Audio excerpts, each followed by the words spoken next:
Assalamualaikum warahmatullahi wabarakatuh. Sekarang kita akan membahas tentang uji Q² atau disebut juga dengan uji chi-square. Lambangnya seperti ini, X besar dikuadratkan.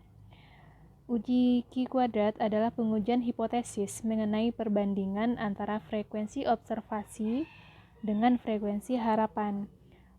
Frekuensi observasi ini itu adalah frekuensi dari kejadian yang sebenarnya atau hasil yang benar-benar aktual atau hasil yang benar-benar kita peroleh dari pengamatan. Nah, sementara frekuensi harapan disebut juga dengan frekuensi ekspektasi. Nah, ini adalah frekuensi yang kita hitung secara teoritis. Frekuensi observasi ini dilambangkan dengan O. Nah, diperoleh dari hasil percobaan, sementara frekuensi harapan dilambangkan dengan E, dapat dihitung secara teoritis.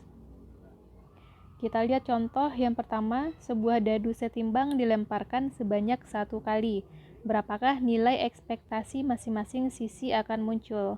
Nah, di sini nilai ekspektasi artinya frekuensi harapan. Frekuensi ekspektasi atau frekuensi harapan yang dilambangkan dengan E. Nah, sebuah dadu itu terdiri atas 6 buah sisi. Sisi 1, sisi yang berangka 2, sisi dengan angka 3, 4, 5, sampai 6. Nah, karena ada 6 sisi, otomatis masing-masing sisi itu frekuensi harapan munculnya itu 1/6. Sisi 2, nilai ekspektasi atau frekuensi harapannya itu 1/6 juga. Begitu juga dengan sisi 3, 4, 5, dan 6, karena masing-masingnya memiliki satu sisi dengan total sisi itu ada 6 buah. Nah, kemudian sebuah dadu setimbang dilemparkan sebanyak 120 kali. Kalau pada contoh pertama itu dadunya dilempar 1 kali. Nah, contoh kedua, jika dadunya dilempar 120 kali, hitunglah nilai ekspektasi masing-masing sisi akan muncul. Nah, jika dadunya dilempar 120 kali, maka untuk masing-masing sisi kita kalikan dengan 120. 1/6 kali 120, kita peroleh hasilnya 20. Begitu juga dengan sisi 2, 3, 4, 5, dan 6. Nah, berdasarkan contoh ini, karena dadu adalah setimbang, dadunya setimbang dalam artian masing-masing sisi jumlahnya sama-sama 1, kemungkinan dia muncul sama-sama 1, maka diharapkan masing-masing sisi akan muncul sebanyak 20 kali jika dadunya dilemparkan sebanyak 120 kali. Nah, sementara itu untuk mendapatkan frekuensi observasi, silahkan lemparkan sebuah dadu sebanyak 120 kali, kemudian catatlah hasil yang muncul untuk setiap sisi. Hasil yang diperoleh itulah yang menjadi frekuensi observasi atau dilambangkan dengan O. Berarti masing-masing percobaan itu hasilnya akan berbeda pada frekuensi observasi, tergantung berapa kali masing-masing sisinya itu muncul. Kemudian bentuk distribusi Q², karena nilainya kuadrat, karena ini adalah hasil kuadrat, maka nilai Q² itu selalu positif. Bentuk distribusinya tergantung dari derajat bebas atau degree of freedom. Derajat bebas ini beberapa buku melambangkan dengan dB atau disingkat dengan dB, atau ada juga yang menulisnya sebagai V. Nilai alfa pada uji Q² sama dengan pengujian hipotesis yang lain, yaitu taraf nyata pengujian atau luas daerah penolakan H0. Kita lihat ilustrasi dari distribusi Q² ini. Nah, di sini nilainya adalah 0. Karena nilai Q² tadi selalu positif, maka dia pasti selalu berada di sebelah kanan dari nilai 0 ini. Nah, bentuk kurvanya itu menjulur ke kanan, kira-kira seperti ini. Nah, jika ini adalah titik kritis, berarti daerah di sebelah kanan titik kritis itu adalah luas daerah penolakan H0 atau luas alfa, wilayah kritisnya. Berarti jika nilai Q² yang kita peroleh berada pada daerah kritis, maka H0 ditolak. Ini adalah daerah penolakan H0. Sementara jika nilai Q kuadrat yang diperoleh itu berada di sebelah kiri titik kritis, maka dia akan menerima H0 atau H0 diterima. Pengujian Q kuadrat dapat digunakan untuk beberapa hal, diantaranya untuk uji kecocokan atau disebut juga dengan uji kebaikan suai atau goodness of fit test. Kemudian bisa juga digunakan untuk uji kebebasan dan uji beberapa proporsi. Kita lihat dulu yang pertama, uji kecocokan. Untuk teoremanya, suatu uji kebaikan suai atau uji kecocokan atau goodness of fit test antara frekuensi observasi dan harapan atau ekspektasi. Frekuensi observasi tadi kita lambangkan dengan O, frekuensi harapan atau ekspektasi dilambangkan dengan E, didasarkan pada besaran ini. Ini adalah rumusnya.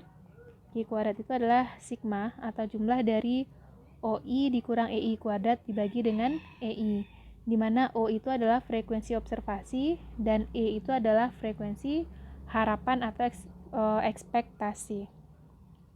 Nah, di sini Q kuadrat merupakan nilai peubah acak yang distribusi sampelnya dihampiri amat dekat oleh distribusi Q kuadrat dengan derajat kebebasannya itu K dikurang 1. Lambang OI dan EI masing-masing menyatakan frekuensi observasi dan frekuensi harapan dalam sel KI. Kemudian bila frekuensi observasi dekat dengan frekuensi harapan padanannya, maka nilai Q kuadrat itu akan kecil dan menunjukkan kesesuaian yang baik. Namun jika frekuensi observasi cukup berbeda dengan frekuensi harapan, maka nilai Q kuadratnya akan besar dan kesesuaiannya akan jelek. Kesesuaian yang baik akan mendukung penerimaan H0. Sebaliknya, kesesuaian yang jelek akan mendukung penolakan H0. Nah, di sini penetapan hipotesis awal dan hipotesis alternatif. H0 itu frekuensi setiap kategori memenuhi suatu nilai atau perbandingan. Sementara hipotesis alternatifnya atau H1-nya ada kategori yang tidak memenuhi nilai perbandingan tersebut. Supaya lebih jelas, kita lihat contoh soal. Nah, di sini pada pelemparan sebuah dadu sebanyak 120 kali, ini soalnya kita ambil dari contoh yang tadi, akan diuji kesetimbangan dadu. Pelemparan dadu sebanyak 120 kali menghasilkan data berikut. Nah, di sini data yang diketahui, frekuensi observasi dari masing-masing sisi. Ini misalkan seseorang sudah melakukan percobaan dan ternyata dia mendapatkan frekuensi observasi untuk masing-masing sisi itu seperti ini. Sisi 1 muncul 20 kali, sisi 2 muncul 22 kali, sisi 3 muncul 17 kali, sisi 4 muncul 18 kali, sisi 5 muncul 19 kali, dan sisi 6 muncul 24 kali. Nah, sementara frekuensi harapan atau ekspektasinya itu sesuai dengan yang kita hitung tadi. Berarti secara teoritis, karena dia ada 6 sisi dan dadunya dilempar sebanyak 120 kali, otomatis masing-masing sisinya diharapkan muncul masing-masing sebanyak 20 kali. Apakah pelemparan dadu tersebut akan dapat dikatakan setimbang? Lakukan pengujian dengan taraf nyata 5%. Nah, di sini kita lakukan langkah-langkah pengujian hipotesis seperti yang sudah kita pelajari sebelumnya. Langkah yang pertama adalah menentukan hipotesis.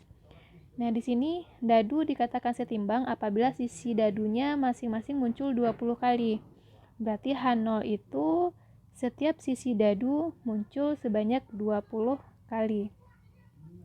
Sementara H1-nya atau hipotesis alternatif berarti ada sisi dadu yang muncul tidak sama dengan 20 kali. Nah, uji statistik yang kita gunakan adalah Q kuadrat. Kemudian taraf nyatanya atau alfa, ini cara membaca, taraf nyatanya 5%, berarti ini 0,05. Kemudian untuk titik kritis, cara membaca tabelnya sama seperti membaca tabel T.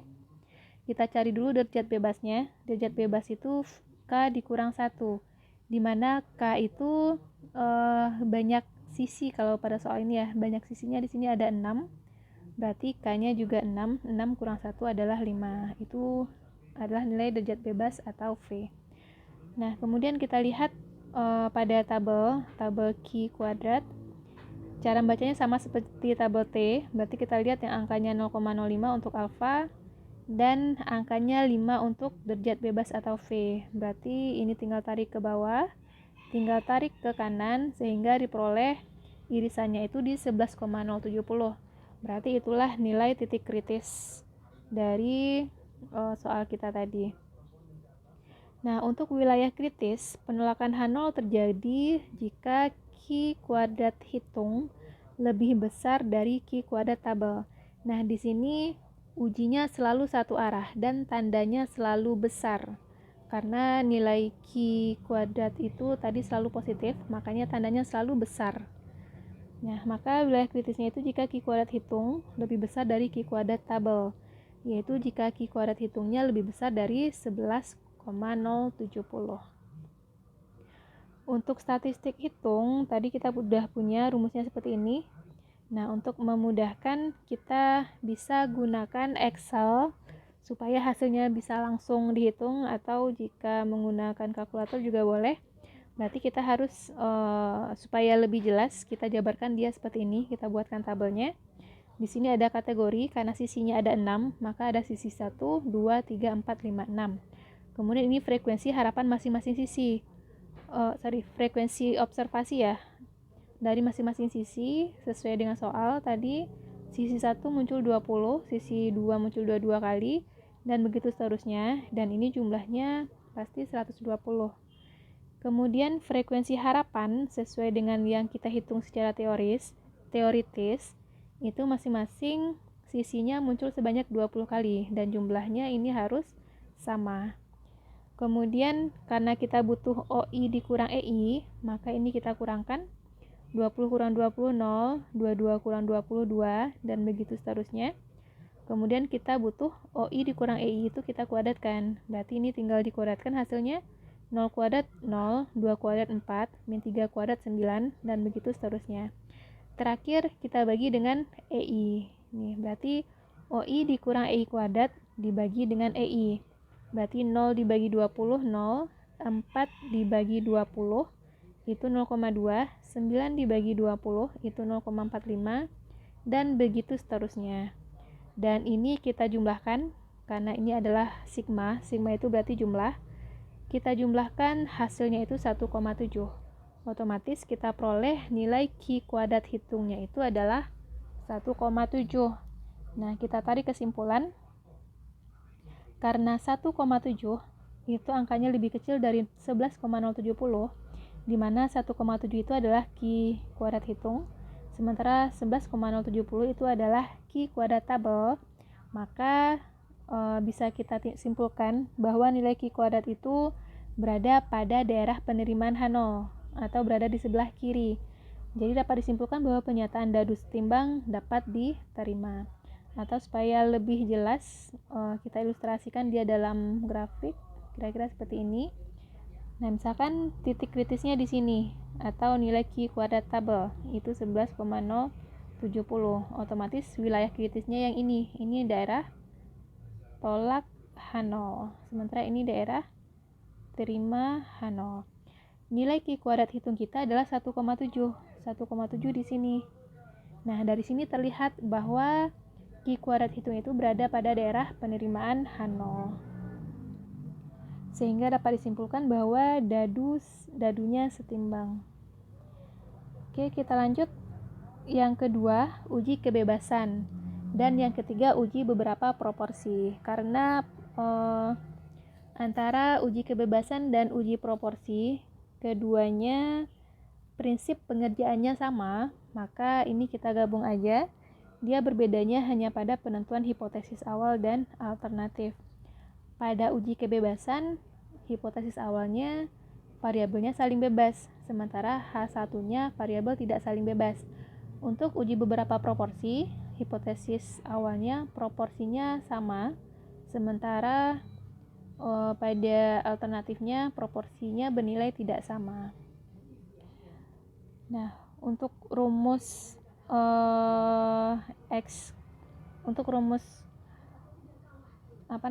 Q kuadratnya itu sama aja ya, O dikurang E kuadrat dibagi dengan E. Nah, di sini ada IJ karena nanti ada baris dan kolom. Nah, sebelumnya kita lihat dulu, katanya data dalam pengujian kebebasan dan beberapa proporsi disajikan dalam bentuk tabel kontingensi yang berukuran R kali K, di mana R adalah banyak baris dan K adalah banyak kolom.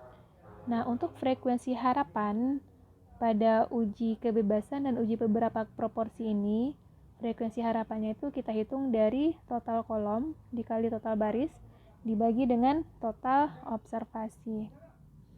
Nah, di sini keterangannya V atau derajat bebas dari uji ini adalah R dikurang 1 dikali K kurang 1. R banyak baris dan K itu adalah banyak kolom. Kemudian OIJ itu adalah frekuensi observasi baris ke I, kolom ke J. Sementara EIJ itu adalah frekuensi harapan atau frekuensi ekspektasi baris ke I, kolom ke J. Supaya lebih jelas kita lihat contoh, akan diuji kebebasan antar faktor gender dengan jam kerja di suatu pabrik dengan tabel kontingensi berikut. Nah, di sini ada gender, ada jam kerja. Nah, di sini kategorinya untuk ke bawah ini jam kerja yang kecil dari 25 jam per minggu. Kemudian yang jam kerjanya antara 25 sampai 50 jam per minggu, dan terakhir yang jam kerjanya lebih dari 50 jam per minggu. Sementara untuk bagian atas atau kolomnya terbagi atas dua, yaitu pria dan wanita. Ini berarti gender. Nah, di sini ada total baris dan di bawah ada total kolom. Apakah ada kaitan antara gender dengan jam kerja? Lakukanlah uji kebebasan variabel dengan taraf nyata atau taraf ujinya 5%. Nah, di sini sebelumnya kita tentukan dulu hipotesisnya. H0-nya berarti gender dan jam kerja saling bebas, karena di sini kita menguji kebebasan antara kedua variabel. Kemudian H1-nya gender dan jam kerja tidak saling bebas.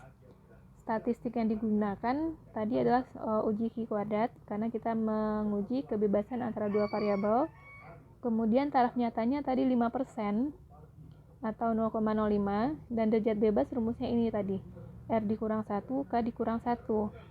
R itu di sini kita ambil banyak baris yang jadi baris di sini adalah jam kerja. Karena jam kerjanya ada 3 jenis, maka R-nya 3. Sementara K itu banyak kolom. Di sini yang kita jadikan kolom adalah gender. Gendernya ada 2, pria dan wanita, maka K-nya 2. Berarti derajat bebas atau V-nya itu 3 dikurang 1 dikali 2 kurang 1. Hasilnya adalah 2. Kemudian kita tentukan titik kritisnya atau Q kuadrat tabelnya. Alfanya 0,05 dan V-nya 2, berarti kita peroleh titik kritisnya adalah 5,991. Ini dia. Sementara wilayah kritis atau wilayah penolakan H0 itu terjadi jika Q kuadrat hitungnya lebih besar dari Q kuadrat tabel, yaitu jika Q kuadrat hitung lebih besar dari 5,991. Nah, untuk selanjutnya kita hitung nilai Q kuadratnya dengan statistik hitung. Sebelumnya kita hitung dulu frekuensi harapan dengan rumus total kolom dikali dengan total baris dibagi dengan total observasi. Nah, di sini berdasarkan tabel pada soal untuk E11 berarti untuk frekuensi harapan baris 1 kolom 1, baris 1 kolom 1 ini, baris 1 kolom 1 itu berarti total kolomnya 14, untuk kolom 1 total barisnya adalah 15. Ini berarti kolom 1, ini kolom 2, ini baris 1, baris 2, baris 3. Total kolom yang pertama 14, sementara total baris yang pertama itu 5. Dan total seluruh observasinya itu 30. Berarti 14 kali 5 dibagi 40, hasilnya 2,33. Kemudian yang ini frekuensi harapan untuk baris 2 kolom 1. Baris 2 berarti ini 13, kolom 1 sama 14. Berarti 14 kali 13 dibagi 30. Ini dia. Kemudian baris ketiga kolom 1. Berarti kolom 1 lagi, baris ketiga. Berarti 14 kali 12 bagi 30. 14 kali 12 bagi 30, ini dia.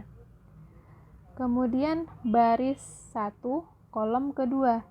Kita lanjut ke kolom kedua. Kolom kedua 16, baris satunya 5. Berarti 16 kali 5 bagi 30. Ini dia. Begitu seterusnya untuk baris 2 kolom 2, baris 3 kolom 2. Nah, hasilnya kita buatkan lagi dalam tabel baru, dimana ini tadi sesuai dengan soal. Pria dengan jam kerjanya masing-masing. Di sini ada 2, 7, 5, 3, 6, 7. Nih 2, 7, 5, 3, 6, 7. Dengan total masing-masing kolom itu 14 dan 16, dan total masing-masing baris itu 5, 13, dan 12. Dan total keseluruhannya adalah 30. Kemudian yang dalam kotak kecil ini adalah frekuensi observasi. Baris pertama kolom pertama tadi 2,33, ini dia. Baris kedua kolom pertama 6,07. Baris ketiga kolom pertama itu 5,6. Baris pertama kolom kedua 2,67. Baris kedua kolom kedua 6,93. Dan terakhir baris ketiga kolom kedua 6,4. Nah, selanjutnya karena kita akan menghitung dengan rumus Q kuadrat tadi, yaitu ini OI kuadrat dikurang OIJ kuadrat EIJ kuadrat, OIJ dikurang EIJ kuadrat dibagi dengan EIJ. Berarti kita butuh, ini harusnya OIJ, ini juga EIJ. Nah, ini nanti diedit aja sendiri ya. Nah, kita lihat untuk OIJ, untuk baris pertama kolom pertama, berarti pria dengan jam kerja kecil dari 25. Itu frekuensi observasinya adalah 2, yang ini. Kemudian pria dengan jam kerjanya 25 sampai 50. Pria dengan jam kerjanya 25 sampai 50, observasinya 7. Nah, sementara yang harapannya 2,33 tadi yang pertama, yang kedua itu 6,07. Kemudian pria dengan jam kerja lebih dari 50, itu observasinya 5, frekuensi harapannya 5,6. Kemudian yang wanita dengan jam kerja kecil dari 25, observasinya 3, harapannya 2,67. Wanita dengan jam kerja antara 25 sampai 50, observasinya 6, harapannya 6,93. Dan terakhir wanita dengan jam kerja lebih dari 50 jam, observasinya 7 dan harapannya 6,4. Ini jumlahnya sama-sama 30. Nah, ini kita kurangkan. 2 kurang 2,33 itu min 0,33. 7 dikurang 6,07 itu 0,93, dan begitu seterusnya. Kemudian hasil ini kita kuadratkan. Min 0,33 dikuadratkan itu 0,1089, dan begitu seterusnya sampai ke bawah, dikuadratkan aja yang ini. Dan hasil kuadrat ini kita bagi lagi dengan E yang ini. Berarti 0,1089 dibagi dengan 2,33, hasilnya 0,046738. Dan begitu seterusnya sampai ke bawah. Dan ini kita jumlahkan, hasilnya adalah 0,475353. Ini berarti nilai dari Q kuadrat hitungnya. Gitu. Nah, sekarang kita udah dapat bahwa nilai Q kuadrat hitungnya adalah 0,475. Kita bulatkan aja. Sehingga kesimpulannya, karena 0,475 itu lebih kecil dari 5,991, di mana 0,475 itu adalah Q kuadrat hitung, dan 5,991 ini adalah Q kuadrat tabel, sehingga nilai Q kuadrat berada pada daerah penerimaan H0. Jadi dapat disimpulkan bahwa gender dan jam kerja saling bebas. Atau lebih jelas kita buatkan kurvanya. Berarti titik kritisnya tadi di sini, nilai tabelnya 5,991. Daerah kritisnya sebelah kanan, ini daerah penolakan H0, ini daerah penerimaan H0. Kemudian kita dapat nilai Q kuadrat hitungnya adalah 0,475. Dari sini juga kelihatan bahwa Q kuadrat hitung itu berada pada daerah penerimaan H0, sehingga gender dan jam kerja tersebut saling bebas atau H0-nya kita terima. Baiklah, sampai di sini silahkan difahami lagi. Untuk contoh yang lainnya nanti akan kita bahas pada pertemuan berikutnya.